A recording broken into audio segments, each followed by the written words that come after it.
What's up? Hey, can you hear me? Hey, what's up? Yeah, can you Hold hear on, let me me? see if I can. Hold on, I'm trying to turn up the volume. You hear me? First computer? Yeah, seriously. Yeah. Yeah, I just rented it from the library. Let me see how this goes. Cool. Cool. You ran over to the library and created your first email account? Yeah, I was actually telling the Uh, kids about that the other day at Grayson when someone was talking. Champ was talking about like asking Google like a question. He's like, well, "What'd you do before that?" And I was like, "Well, in junior college, there was a thing called Ask Jeeves. Remember that yeah, when Bowser was yeah. like, hmm Ask Jeeves?" And I was like, "What is this internet thing?" So, Well, I yep, got my first email address. I mean, we both had at Yahoo's in college. I got Kid Pelch because Kid Rock was a big deal, man. yep. That's how it went. Um, so it's recording. It might get choppy sometimes, but the recording is awesome. So it's just the platform it's on, how it does it. So, what's up? You in Sacramento? Sacramento. I got the somehow lucked out and got like the 11th top floor. I got a balcony overlooking the city, and Sick. it's a nice hotel here, which is a good perk sometimes. And I looked. I try to follow you guys as much as I can. You guys won the last two. Yeah, we're on a 2 game win streak. You had big 2 game win streak. Yeah, sweet. You guys have been up and down, huh? Yeah, it's just so much turnover here. It's hard to keep like a unified team together. No, I see it. I mean, you got Personnel wise, Josh. You got Josh Young at third right now.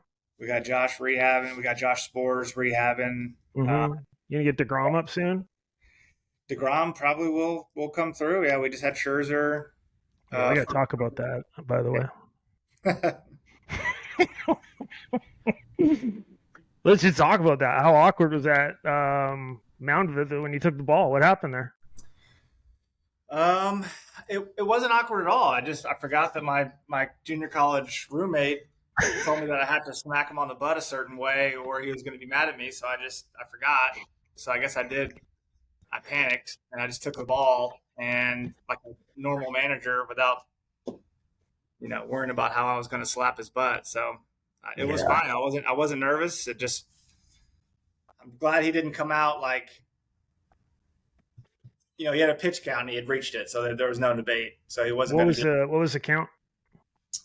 Think he was at a 60 pitch and he had gone through 4 innings. It was like, I'm going to go back out and get one more. So he had kind of determined like what he wanted to do, which was good with me because it wasn't like I was going to ambush him on the mound and be like, give me the ball, Max. Yeah, that's a funny thing. I mean, even if he hits that mark and he's like, I'm gonna go another inning. What do you say?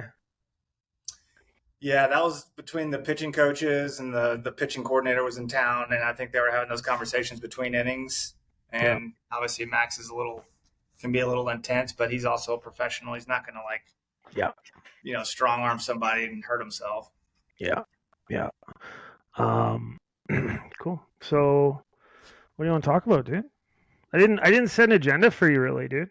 You didn't. You didn't have a list of questions. You don't have This is. I anything. don't want this to be. I don't want this to be an interview. You go That's with the the Joe thing. Rogan approach, where you just No, want to chat. yeah. Honestly, man. Like I'm gonna do a little intro, and then I have some stuff I want to talk about, but it's not. I used to do these, and it used to be like a fucking like. Tell me about this. Tell me about that. What do you think of this? What do you think of that? I want to get your opinions on some things and just kind of talk about it a little bit. But I want to intro you, Chase Lambin, bench coach, Round Rock Express, huge Pearl Jam fan, has the biggest post Pearl Jam poster in America. Um, huge Tragically Hip fan. From Houston, Texas, Cy Falls High School, Grayson County College. Then he went to University of Texas junior year. Yep. Louisiana Lafayette senior. Mets 34th rounder. Yeah. Yep. Got up to AAA with them. Then released. Correct. Marlins up to AAA. Yep. Then to Japan. Yep. 1 year in Japan. 1 year. Worst career-wise year, but best year of your life, I read. Yeah, it was a little bit of both. A little bit of the best, a little bit of the worst. Yeah, I remember talking to you in that, and you were sending me videos of you dancing for them. Oh, cool. That's And then you cool. came back, and Nationals, Twins, back with the Marlins. Nationals, Twins, Marlins, yeah, then Royals, Mm-hmm. and then finished off in Sugarland Okay. in the independent ball. I remember when you were with the Nationals. I remember talking to you when Strasburg was coming up, the circus. It was a circus. It was Yeah. it's funny with the Paul Skeens guy coming through and how that was the comparison was Skeens to Strasburg and the meteoric rise of Mm-hmm. that type of talent. So it was, to this Well, day, there's no hopefully, better picture I've ever seen than Strauss. really, No. hopefully it works out better for skiing. Well, I mean, Strasburg, it worked out well for him financially, but it's too bad about his career. Um, and then you went coaching 2015. You got hired by the Rangers. Yeah. Uh, Spokane, Arizona Fall League, Hickory Crawdads, the Down East Wood Ducks, Nashville, Down East Wood Ducks, and now with Round Rock. I mean, it's quick to say all that, but I mean, shit, that's over 20 years, right? 23 years, yeah. 23 years. 23 years in pro ball. And at one point there, I mean, it's just I remember I saw an interview you did with I can't remember who did it and who you're with, but just your conversation with them about how hard it is, how the game brings you to your knees. It can bring you to your knees, and it can bring you joy, And it's kind of why I started this podcast was have conversations like this with people who have been through, lived baseball life, have been there, have had to, have had terrible times, but kept mentally strong and stayed through it. And especially if you're in Canada, dude, it's a lot of unrealistic expectations. I don't know if I did a podcast with Dusty Hart yesterday, and we talked about everybody wants to go to Vanderbilt, everybody wants to go to Texas or LSU or Arkansas, and people just don't know what that means. They don't know. They don't understand what they're saying when they say that. You know. Yeah, you don't really know what you're signing up for until you get there, and you think because you're the big fish in a small pond, whether it be in Canada or even the suburbs of Houston, that's not always the best route. Sometimes you got to go, get more seasoning, get more flavor before you can actually start to be, consider yourself a high level baseball player. What did I mean? That's the route you went. What did junior college mean to you, dude? Like obviously, 2 years, 2 great years. Awesome roommate for one, and but like I mean, shit, we still have a chat group, a huge text thread with a lot of guys from that team. What did junior college mean for you compared to Division I baseball? I was just talking to our shortstop here in Round Rock. His little brother came to work out with us for a few days. He's about to go play junior college baseball in Arizona. And I was just telling him how excited I was for him because of all my baseball years, my 2 years at Grayson were probably my two favorite years of baseball and life. Obviously, we won 2 national championships and had awesome teammates.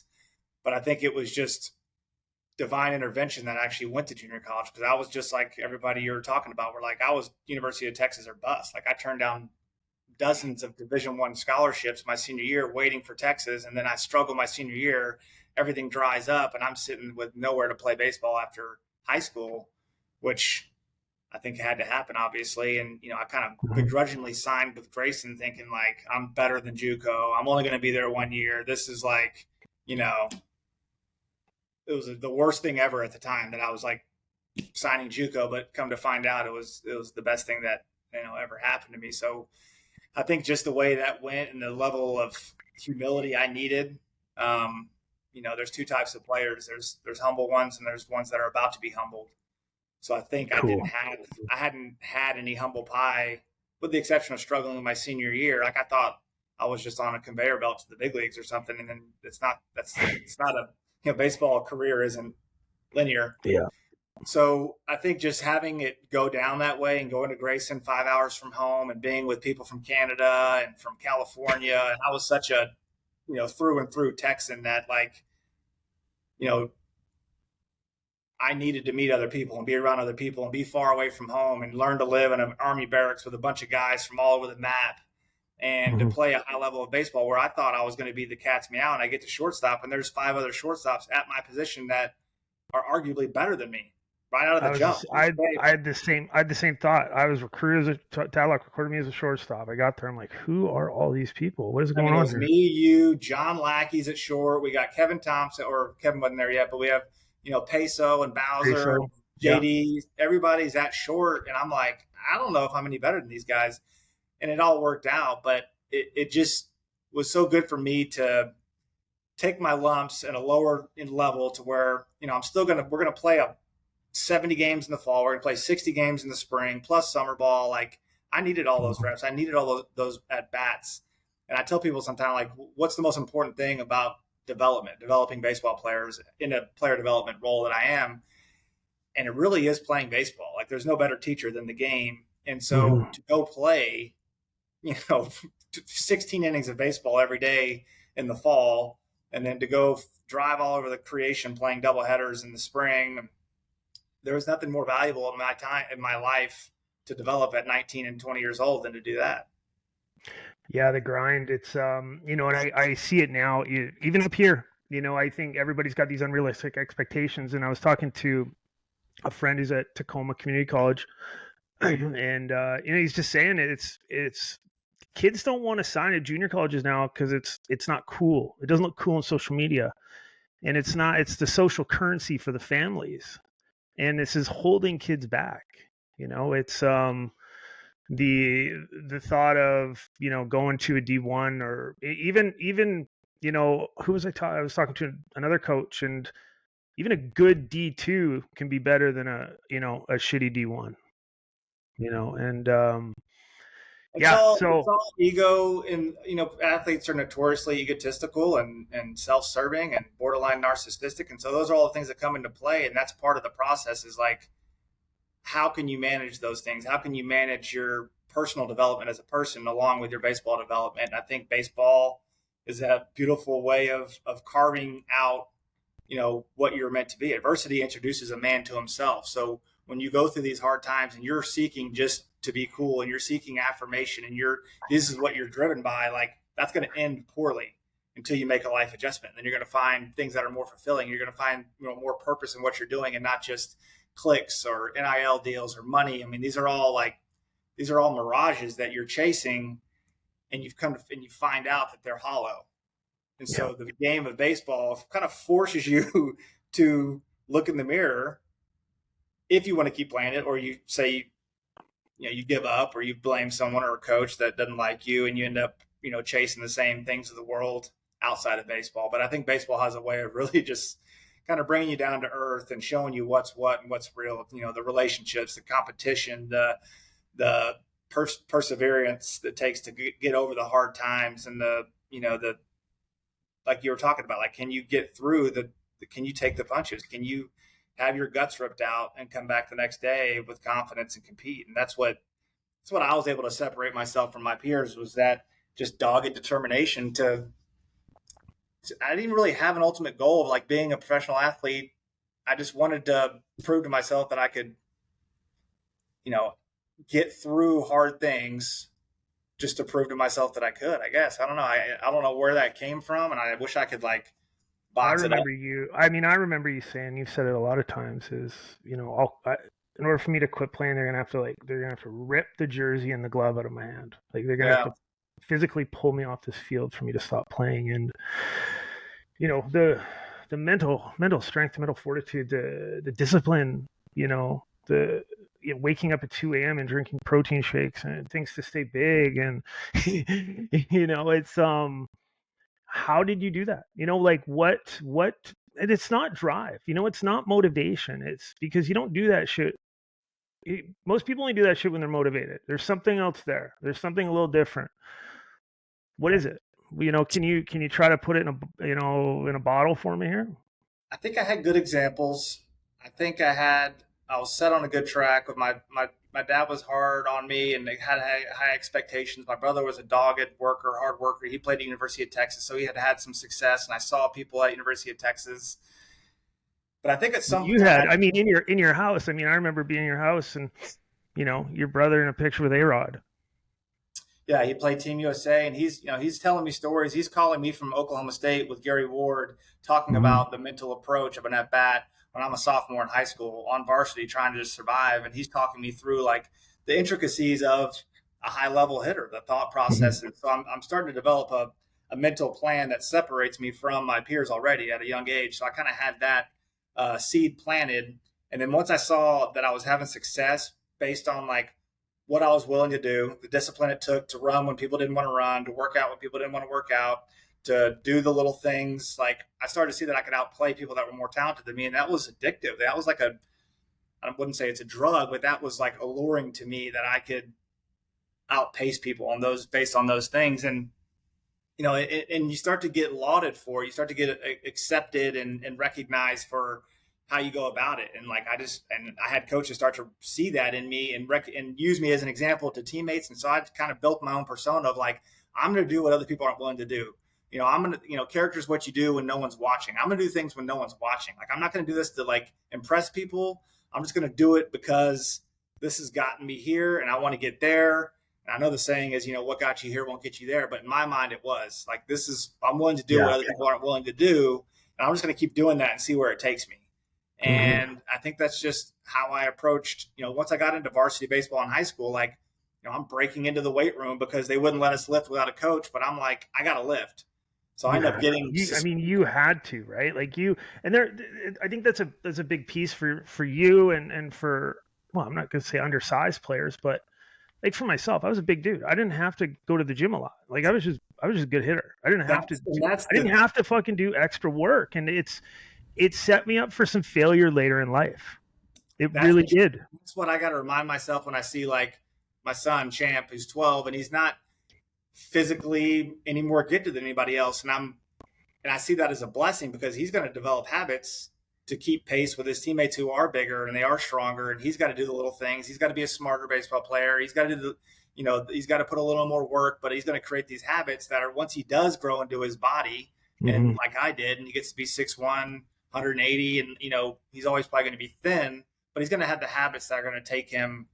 And I see kids that are 12 that are just big and good and fast and strong, and they don't have to do much. And I'm like, that's going to be tough to like. You can't flip a switch at 18 and all of a sudden become like the grindiest, hardest worker. No, it is tough, and you can work as hard as you think you have to work, but it's hard when you're always producing, when you're always in the three hole, when you're always that guy. Yeah. It's like, okay, well, what else do I need What's to your do? This is motivation? it. I'm good. I'm good. Yeah, you're right. And And then it sets you up for failure, like you said. And I look back on it now and like you're dead on. It was a blessing in disguise that I Mhm. was perpetually thin and perpetually slower and perpetually weaker than my peers because that made me drink shakes at 2 in the morning and work out twice a day and break into weight rooms. And Just killing Subway at the gas station. I was obsessed with getting stronger and Yeah. faster, and that took work. And it created habits that separated me. Yeah, absolutely it did. It was, fun to see too. I mean, and fun to watch. You're somebody I've just been proud to know and proud to have lived with for fuck's sake, and stay in Yeah. contact with and see I your wonder journey from and your be able point to of share view, it. what did 18-year-old Chase look like in terms of the habits and disciplines? Obviously it wasn't like a choir boy. I wasn't like You know what? So perfect so so human this is being. this is how I'll put it. It's well, aside from your fucking hair, it was really like long and red and shit. Um, the cult. Well, Yeah. Well, it's not as red anymore, dude. yeah, I'm Yeah. blotting I, out. It's probably just more gray hairs. yeah. Probably. I remember I taught you how to shave. Yes, I think about that every once in a while when I'm shaving. I'm like, Pelch taught me how to do this. First time I make a But mistake, I blame you. yeah, you get it. But what I saw and what I realize now and what I see now is culture. Okay, so you come from Texas, where there's a football culture. There's a culture of compete, of I know where I want to go. I have a goal, right? It was, you said, it was you to your bust, you to your bust, everything, breaking into weight rooms, doing this. Up here, and it was even worse. I mean, I was lucky to get a copy of Baseball American, learn the name, JD Drew when I was a senior in high school. I wasn't seeing anything. So we don't have football. There's nothing to train for. Everybody plays hockey or soccer up here, and you do what you think you do. And there's a certain level, like, and you only know what you know, and it's still here. When I ran my college program here, getting college freshmen was like getting high school freshmen in Texas. You have to teach them, you have to introduce them to the weight room. Whereas in Texas, you're getting sophomores and juniors who are out benching our seniors, our college seniors. Like they're good to go. Like I was talking to Dusty yesterday about, like, I mean, it's crazy now. Under Armour All Americans and all this perfect game stuff. And I mean, in order to want to go or compete to be a freshman at LSU, it's a lifestyle. You got to lift. You got to hit 2 hours a day. You got to be in the gym 2 hours a day. You got to take ground balls. You got to throw. You got to diet. You got to run. You got to do everything. You got to study the game. And it's just not up here, And when I came in, I remember, obviously it was smoking hot when I got there. I wasn't ready for that. And it was different, man. It was just different for me, and seeing, and I mean, we had some fucking characters on our team though. Not everybody was like you, but I was fortunate to get to, be around you and see that. And, we'd come back from class, we'd have MTV on or Sports Center or something like that. And then you'd go to the gym and I'd sit there and I'd watch TV. That was the difference. I had done my work. You still had more work to do. Right. So that's a big takeaway for me. And that's something I'm trying to instill into not just the kids, but the families, because you're a product of your environment, right? So you're saying your dad was hard on you. Okay, you gotta do this, you gotta do this, you gotta do this. You had the benefit of of cash, leading the way for you a little bit too, right? Well, you had that. I mean, you're fortunate. You had that household where it was go, go, go, go. It was let's go. Saturdays you guys wore burnt orange. It was a lifestyle. And I'm trying to train families up here. Like, hey, my kid needs to play ball. It's like, okay, well, your kid's overweight. Okay, can you get him lean? I'm like, yeah, but you're fat too. Like, everybody's got to be on the same page here. Everybody's got to be all in if you want to do this properly. And that's what people don't get, and it's tough. It's tough because, I mean, I don't know. Do you follow much college baseball? Like, are you seeing what's going on recruiting and the transfer portals and all this stuff now? I hear wind of it. I heard it's crazy, and what a time. Yeah, what a time. Yeah, I don't envy. I don't ever feel like I'm missing out on not coaching college baseball. Other than their paychecks, that's the only thing I feel like they have on me, because that seems like a nightmare dealing with all that. Well, it's almost like they're free agents now, man. I mean, I got to coach summer ball, and we'd guys from University of Texas, and we had a lot of D1 dudes, and they'll come up here, and as soon as they come up here, they all jump in the portal, which is kind of cool for summer ball because you're actually playing for something. So you got to impress, right? Okay, you're in the portal. Now we got Oregon State coming to our games. We got Gonzaga. We got UW coming to our games. So it's neat because in summer ball they're playing their asses off because they're trying to get a job, right? The numbers are big for that. But yeah, man, it's there's so many more. Back to your point about the habits I instilled, like, I heard this a while back, and I've used it to talk to younger players, is that if you do what everybody else does, you get what everybody else gets. And if you're okay with that, then you're okay with that. But if you want to get more than what other people around you are getting, then you're going to have to do things differently. You're going to have to do a little more, and doing what you're asked to do isn't enough. Like going to every practice and doing every team lift and doing the minimum. That's like, you could even be doing it really hard. Like you can work hard and still not be doing anything different than the rest. Like if you truly want to separate yourself and you weren't dealt a full house in terms of talent, which I wasn't, Like you literally have to just do things differently and more. Like, and whether that's reading, whether that's asking questions, it's keeping a journal, it's working out twice instead of once, it's waking up in the morning to drink a protein shake or adding that extra 2 or 3 meals a day to keep your weight, to keep your strength, to study how to optimize your nutrition, your body. Like there's things that you can do, but if you just wait for someone to guide you and show you how to work hard, and you're just following what the coach says and you're doing it really hard, like you're going to help your team win, but you're going to be a local sensation. You're going to be a local player. Like if you want it, like you got to think about what your competition is, and this is probably intimidating for a lot of people. So they probably have to think it's not even worth it. Like there's no chance that I can do this, because you're competing against kids in Japan who are putting in 10 hours a day, kids in the Dominican who are dropping out of school at age 12 to go to an academy to train, to sign pro at 16, then to train even more from 16 to 20 to even get to America. Like it is, I mean, the competition is outrageous.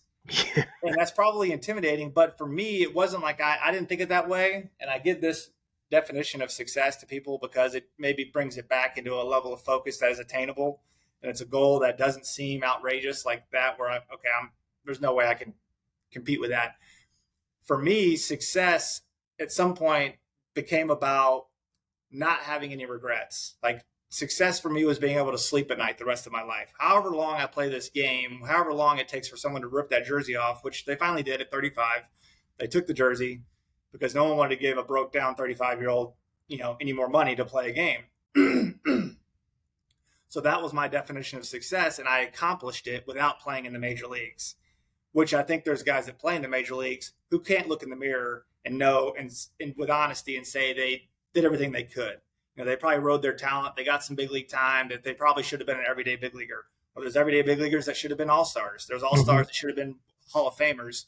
My point is that you can top out at varsity baseball in high school and be successful in baseball. So you're not necessarily competing against the world, the Cubans and the Dominicans and the Japanese kids. You're competing against yourself. You're competing against yourself tomorrow, right? Like, can I be okay with how this whole baseball thing went? And if I could say yes, then the next thing you tackle, whether it be selling insurance or doing a podcast or doing photography or being a dad or being a husband, like now it all goes into that paradigm of I'm going to do this the way I did baseball because I was successful at that. And I did it this way. And now you start to stack up these victories without necessarily getting the accolades or getting the pay. It's, what's your drive? Like if I played baseball for the money, then I was unsuccessful, But if I played baseball, that's outcome, right? That's outcome driven goals, and what you're talking about is process. To test myself, to test my mettle, to test my character, to test my tenacity every day. And it's a nightmare at times, and it seems masochistic, but it just didn't seem like there was any other option. Like I of course would think about, like, I don't need this shit. Like this baseball's like, this is dumb. Like, thanks Dad for even signing me up for this nightmare. Like I'd have negative thoughts and I would talk that talk. But like once the sun came up the next day, it was like, there was never a thought of like, no, you wanted no part of the real world. Correct. And maybe that was another factor. You've said that to me so many times. Like, I'm not ready for the real world yet. Like this and is, maybe that's part of immaturity that played to my advantage, because I didn't want to grow up and I didn't want to go into the real world. So I was like called Peter Pan, which is cool because you can just stay a kid and play baseball, but it also in some ways stunted my maturation, which, who knows what I don't know though. I don't know. Like as a freshman at Grayson, I lump you in with Lackey, KT, Fahey as the mature guys in the team who took care of their business and actually got somewhere. I tell this to kids. I'm like, yeah, go out and have fun, but draw a line. I mean, we didn't always draw a line. There was the golf cart incident, but I pushed that line pretty far. But I think you're probably. Those were the guys that, hey, yeah, they're at Corky's and Hoons and all the stuff we did, but they're not crazy. They're not me and Parker, in a sense of, taking it over the line. I had a decent like emergency brake system. Like I could pull the parachute and be like, yeah, all right, well, this isn't getting me closer to my goal. Totally. And I'm blessed I had that, because like I could always see, I always wanted to be in control of myself and my actions. I didn't want to be, the out of control college kid, even though I wanted to go out and have a good time. Like, I can go out and have a good time without being You have to watch me do it. a mess. Yeah. I'm so tired of taking care of Pelcia. I hope no one ever has to take care of me. Oh my god. Um, what was I gonna say? Yeah. So back to what you were saying though, and this is something I've been really dialing, like really pounding home is process goal. Like the idea of process. And you were in love with your process when you talk about getting up every day.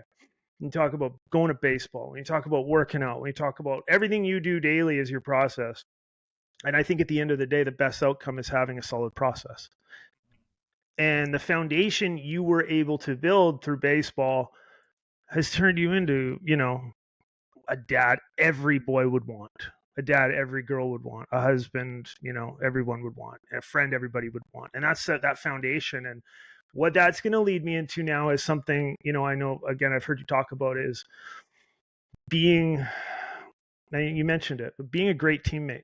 What does that mean to you? Because I know I've heard you speak on that before. Yeah, I think at some point along the way too, is I think in high school I maybe wouldn't have had that tag, and not that I was a bad teammate, but I'm trying to think of where it. So you had in high school, you're I the was guy. so cocky and confident that I might have rubbed some teammates the wrong way. I think Yeah. I was a good You teammate. you're going up against Josh Beckett and handling him, right? It's true. Like we were in a tough division, and maybe my toughness like brought my teammates up. Mm-hmm. Mm-hmm.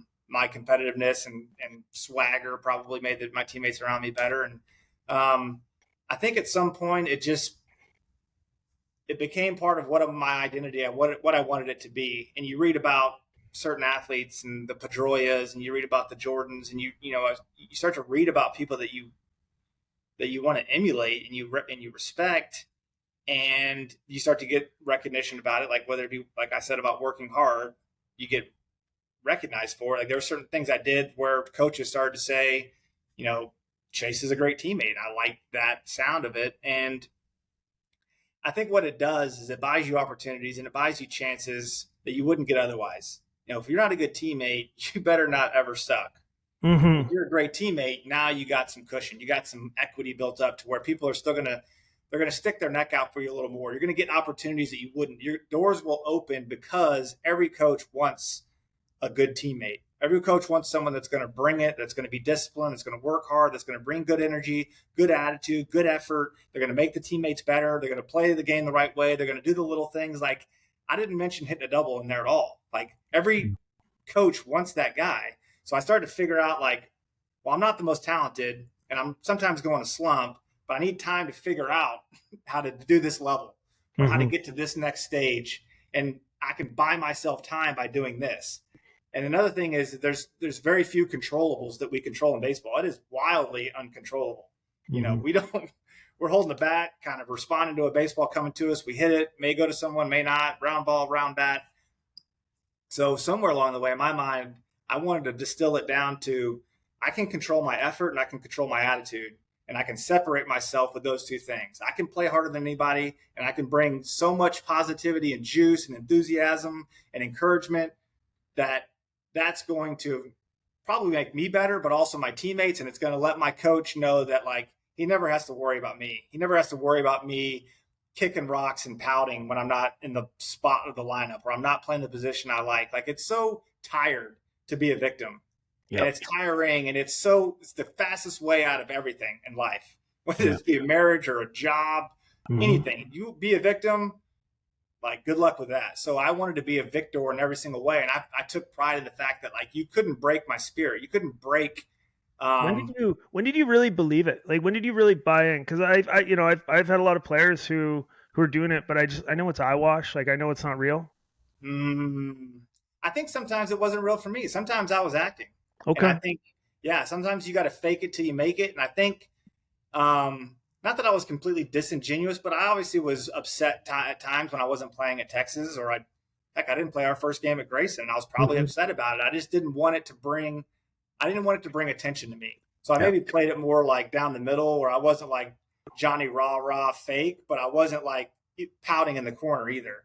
And I think I just didn't want to be considered a nuisance. I didn't want to be the tired act that you see. Like you see other people, like maybe I'm more observant, where I see people and I learn more from what I don't want to be than anything else. Like, but if I had bad coaches, I'm so thankful for them because I'm a better coach because of them. Yep. I had bad teammates, I'm thankful for them because I'm like, I don't want to be that guy. I don't want to be looked at like I look at him. So therefore, I better be aware of my actions. I better be aware of how I'm handling not playing, batting ninth, whatever it may be. I wasn't perfect, but I started to be recognized for it from my teammates. People started to gravitate towards me. Coaches started to use me as an example.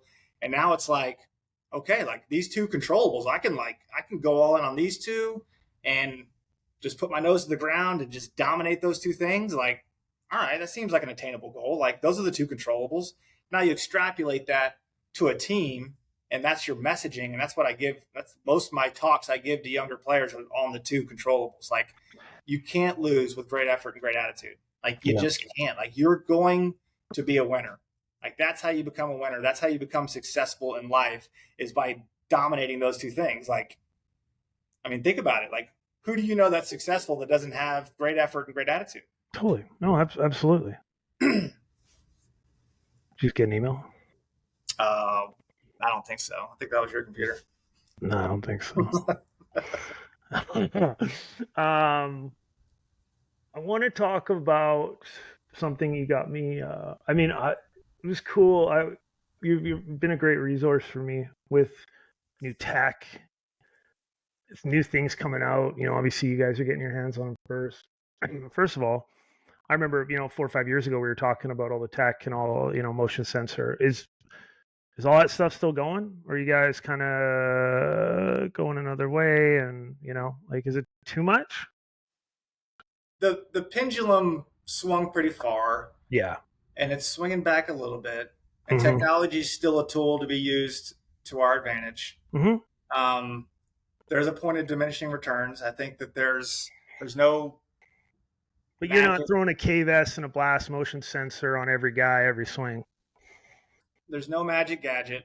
No. And we're still using high-speed cameras. We're still using technologies that do overlays. So we're trying to find out what's changed in the swing to get him back to what he was doing. We have access to bat sensors, and we have, Hawkeye and TrackMan, and we can monitor people's movements. And we have a laboratory, a multi-million-dollar laboratory we use in Arizona that, especially for pitchers, I mean, you can start to see like the ground force metrics. We have we have the plates that do all that, and there's a time and place for all of it. Do you guys use the ground force for hitting? We do, and it's not as like probably objectively true or rewarding as pitching, because like there's just things that don't line up where you're like Josh Young's ground force metrics are the lowest, and it's like, oh, there goes. No, they're not. Yeah, so like they're still trying to figure, like hitting is like it's so frustrating for the tech heads because it's well, I mean, it's you sent me videos from spring training, and you sent me Hunter Pence, and it looks like he's having a stroke when he's sitting off the tee. Like, like how are his ground force metrics? Doesn't matter. That's what's hitting, is like people try to make it, quantify it, and objectify it, and like if you do this and move this way, and I'm like, it's just way too artistic of a thing. Like hitting is so innate, it's so rhythmic, it's so unique, it's so individual to people's levers and flexibilities and strengths and vision. Look at a guy like Ronald Acuna with his bat head, how he lays it back, and how you're not going to teach that. You're going to want to get here, but it's like, okay, well, he does it, so who the fuck am I? That's the thing that's where I try not to buy into absolutes. Totally. For anything. So like, you can't pin me down on what I think like hitting should be movement wise. Like there's some things I'll give you, balance and direction are probably pretty paramount, but from there, like it can go 1,000 different directions, and I'm open to it being right and wrong. Are you still in the on base U headspace, kind of with the the dead hands and things like that, or? I know all the verbiage and I can see it. And, if a guy's struggling, I may like go to that as maybe something to try or to Yeah. play around with. But I Yeah. don't think it's like, that's it. That's the fix. Like, I don't even like that word because they're not sports cars. Like, it's not like you just get in the engine and like change a Yep. spark plug and all of a sudden they hit. Like, hitting for me isn't like that. So, but I'm not against looking at a swing and giving my input on, how it could be more efficient. With being the bench coach, what obviously you guys have a hitting coach. Do you have to do you have to bite your tongue sometimes? Yeah, but I think that's one of my strong suits is Yeah. that I can swallow a thought with the best of them, which I think as a coach, if I ever wrote a book on coaching hitting, like the most powerful thing you can say is nothing at all. Yeah. Yeah. And it's so difficult for most people. I feel like for me, it's like, it seems pretty easy not to say something that's just going to like make a problem, Hmm. but people can't help themselves sometimes. Everyone's well intended, but the road to hell is paved with good intentions. So I think it just gets to be where there's a lot of overcoaching, there's a lot of overanalyzing, there's a lot of internal thoughts that aren't conducive to hitting. So I tread very, very lightly. And so for me, in a supporting role, is I'm in the cages for 2 hours every day with our guys, setting up everything, all the machines, all the flips, all the throwing. Like, I'm executing it all, but not coaching them, which fits me well because I love to be in there, but I have no problem just letting our hitting coach Hmm. do what he does. And the players definitely don't need multiple voices, which I think is a strength for me that I would never want someone, coming to my hitters and sullying up the water with their thoughts and ideas. So I bite my tongue, but it's because I think that's what's best for the players and it fits my personality. I'm serving, I'm here to help. And now guys do come to me for some wisdom. We'll talk hitting, we'll talk plan, approach, struggles, doubts, fears, anxieties. Like, those conversations are being had, which I don't bite my tongue on those, which is a good yin to the yang of our hitting coach who like actually urges me to have those conversations. So it works Cool. out well for our players. Cool. Yeah. I mean, yeah, I sent you that video on that 15-year-old kid he's actually from Saskatoon, which you love. You love Moose Jaw in Saskatoon, right? Those are my two. But you're like, don't touch that kid. Like, he looks great. The swing looks great. And I agree. I mean, he was struggling, but I saw some video and it was timing. And it always comes down to timing for anything. And his contact point, he was his coach is saying, let the ball travel, let it get deep. And I was like, what? Like, let's get that ball up front, man. And sure enough, that was it. The party's out front, and timing is Mm-hmm. king. And for whatever reason, it gets shoved off to the side a lot of times. Maybe because it's not easy to work on. You can't make a cool, Instagram video on timing as much as you can about movements. Mm-hmm. I don't know, but yeah, you're right. For me, like, mentality's one, timing's two, pitch selection's three, mechanics are four. Like, if I Yeah. had to put my order of importance for a hitter, but we spend 90% of our time on the number four. Totally, totally. But if you're not on time, it doesn't matter. It doesn't matter. Even I was talking to Dusty yesterday about that, and working on two strike approaches and all that and the timing. But yeah, it's nothing really matters unless you're on time. Yep. Nothing Especially, matters if you're in a non-predatorial state of mind, nothing else matters, which is okay. mentality. Talk about that. Talk about that. So I love the fact that your hitting coach is fired up for you to talk about the guys more the mental side of hitting. Um, where AAA, are you getting big leaguers? You obviously got first round. You just had. Did you get to work with Wyatt Langford quite a bit? I did. Tell me about his mindset, because I actually haven't been following him much, but I know dude absolutely rakes. It mentality for me is the fork in the road that you can't miss. Like, Yeah. it's sometimes overlooked, but everybody's been there. Everybody's been either a tiger or a rabbit in the batter's box, and you know the Mhm. difference. You could feel it.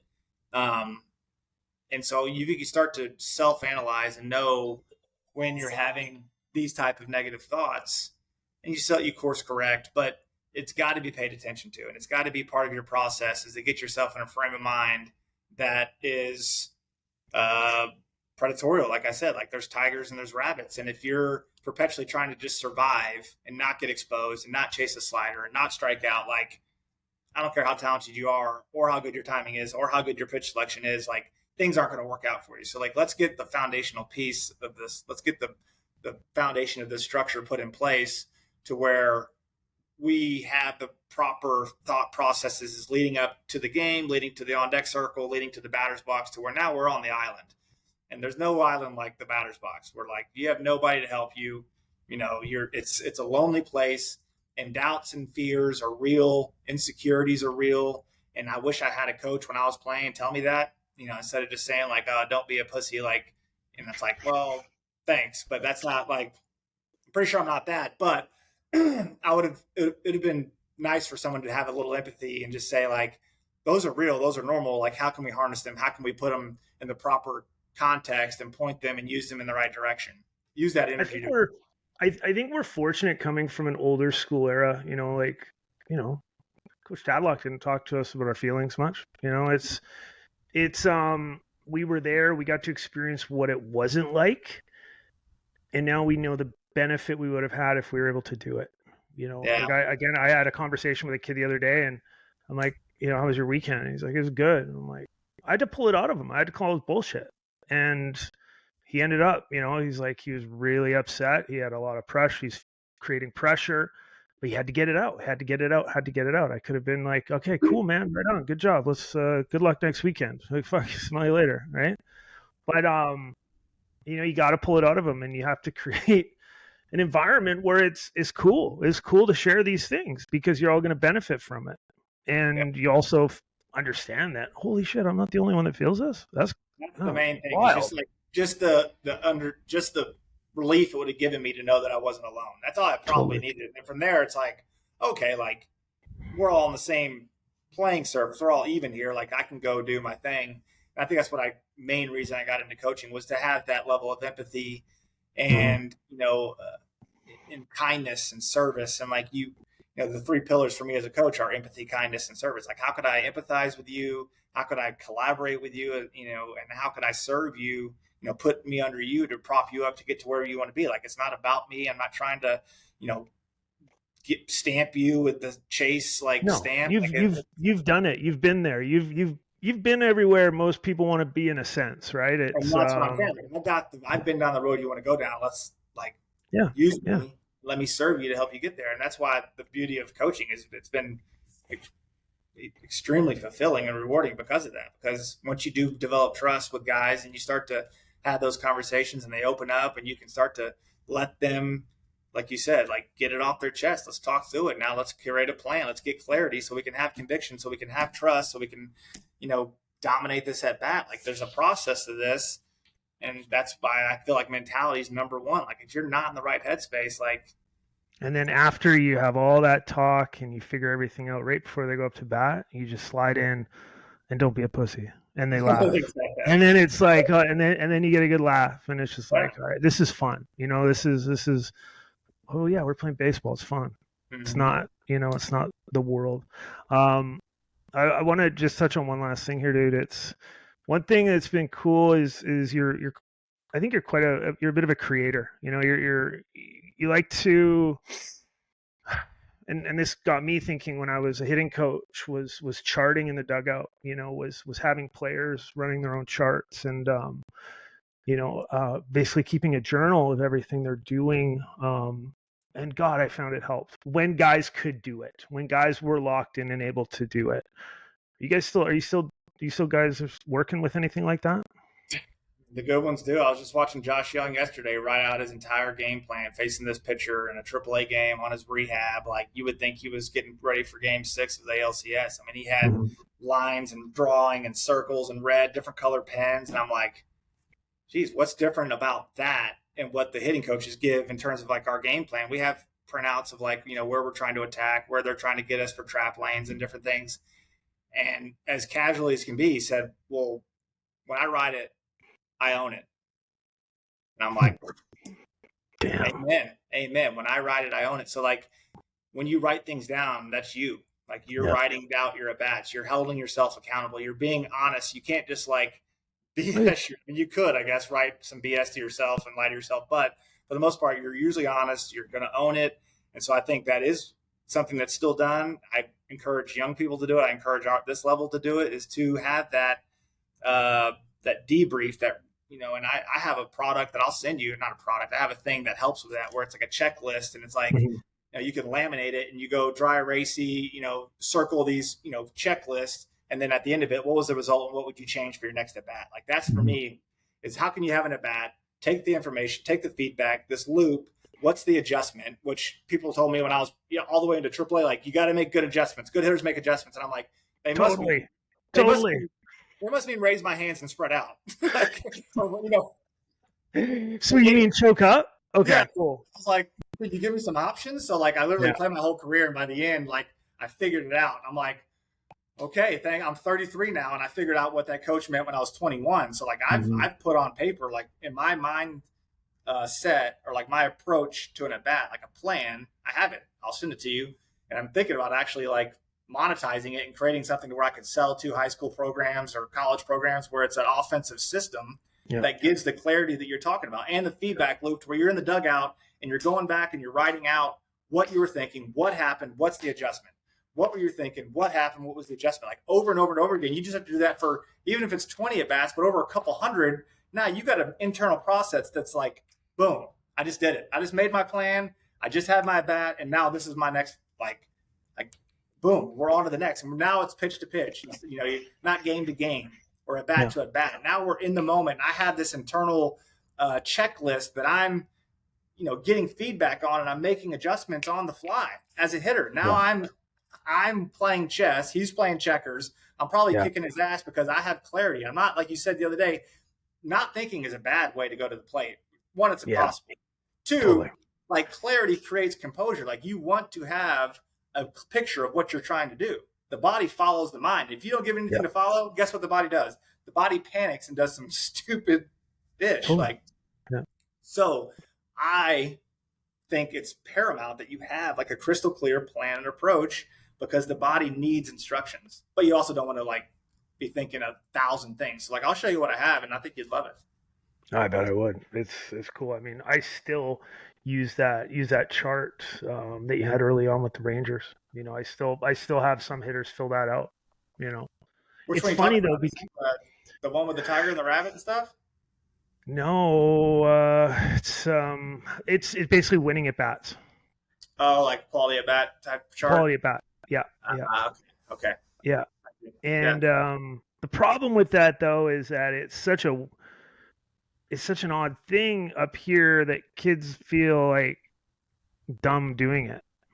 It's a funny concept, and it's a different culture up here. So, but and then at the same time, I had one team I was coaching so locked into doing it that they were taking too long to get out in the field after their bats because they're writing fucking journals about everything. So there's a fine balance, and I'm like, hey, cool, you're locked in, but we gotta shorten the lock-in time. We need a second baseman.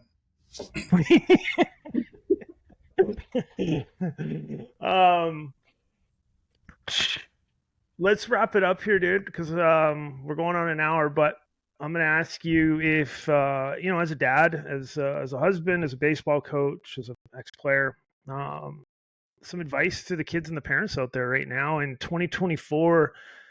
Again, this maze of a landscape of travel ball, of playing a lot, of paying money, of everything.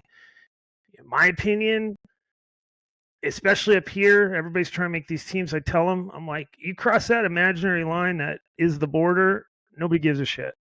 Nobody gives a shit. What's your thoughts on that? What's some advice you can give based on that? I'm trying to navigate it myself because it's so different than it was for me. And with my son being in select baseball at 12, it's been a real challenge for me. It's a different game. It's a different world. I'm trying to figure it out myself, so I probably don't have the best advice. But I do know that players get found. And if you bring value to an organization, you bring value, you're going to be valued. And that seems like probably a punt on what you're asking, but like, I don't think it's more travel, more this, more that. I think it's just trusting that, you put in the work when no one's watching, separate Well, and yourself, physicality. Go it's ahead. sorry, I'm just gonna say, like, based on what you're saying there, is like I'm doing a little bit of hitting work with some kids this summer, and my program has totally changed from being in a fancy cage with analytics and cameras and this and that to basically being in a park that doesn't have a baseball diamond with a piece of PVC and a bunch of popcorn kernels. That's Rocky and Russia. Give me that. Like Rocky and Russia All day. plays all Yeah. day. Like you hang your hat on the fact that you're doing things that are hard and they're gritty, and you're waking up when people aren't, and you're working out on days when other people aren't, and just see where it takes you. And it's not so much signing up for the perfect showcase or getting in front of the perfect college coach. Like I don't feel like that's the trick. I mean, this is speaking from someone that hasn't done it in 20 something years, and I have a son that I don't know how I'm going to navigate it, but I do know that when you do things different, like the baseball gods and the real God, They'll see. They'll find you. Yeah. Oh yeah. Absolutely. If you can Evan play, Carter didn't play travel baseball. Evan Carter didn't do any select or any of that, and he was a World Series hero at 20 years old. Like, if you're good, you'll be found, and if you're not, then you'll be successful either way. If you unturn every rock and you turn over every stone, and you can look in the mirror the rest of your life, no one really slips through the cracks. So don't feel like you're just like the sales pitch of like he's going to fall behind is what people use to sell you whatever they're selling. Don't fall for it. Like, put in your work. Like, you're not going to get behind if you're busting your butt every day of the year. Yeah, and that's the biggest one. It's busting your butt on your own terms. And for me, I mean, I still try to do that. I have to listen to David Goggins on runs because I'm a little bitch, and I won't do it unless I have something like that driving me. But whatever it takes, right? It's you're juiced. Find what gets you juiced up. Music, podcasts, books, relationships. Like, you can't do it alone. Like, I had a good support group and I had good resources. I was curious, which led to books and led to things that allowed me to get that juice. Like, you got to get it. You got to find it, and you got to run with it. You still writing? You writing a lot? Yeah. What are you writing right now? I always have a pen. Always. Yeah. I look forward to your Christmas letter every year. It's awesome. You'd be my favorite letter of all time still, I wish I could find it. I don't know where. It's probably in my email, but it's when you're out hunting pigs.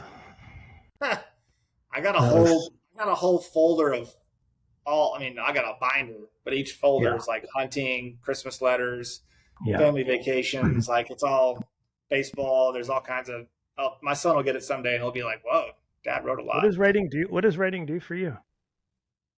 I like to tell stories, and people like to hear stories. And I like to hear that people enjoy reading about it, and I like to be able to recall things that happened that I don't remember. The Christmas letter every year is a slog because it's Christmas time, and I'm like, gosh, the last thing I want to do is write this and put the pictures in. But there's so many people say what you said that they really look forward to it, and on someday I'll be able to hand literally our children's entire life. Do you think everybody's telling the truth or just being nice? No, because what would the motivation for someone to be to bring it up in July or June the next year? Like, they genuinely like enjoy getting it. Like, it's not like I'm asking them, "Hey, did you get my letter? Like, did you like it?" Like, send, call. Hey, did you get it? Did you get it? What's your response? I sent it. It's not like that. Dude, do you still have any of those VHS tapes kicking around? Oh my gosh, I hope not. No telling what's on them. I think there's probably some at my parents' house, but yeah, I'll have to dig into those one day and really have some flashbacks. I don't know. I don't know if those should ever be transferred digitally, though. I don't think so either. No. Anyway, all right. Well, we'll wrap it up there. Thank you very much for taking the time, bro. I appreciate you. You bet, brother. Just stay on for a sec here. I'm gonna end the recording. It just takes a second to upload it all.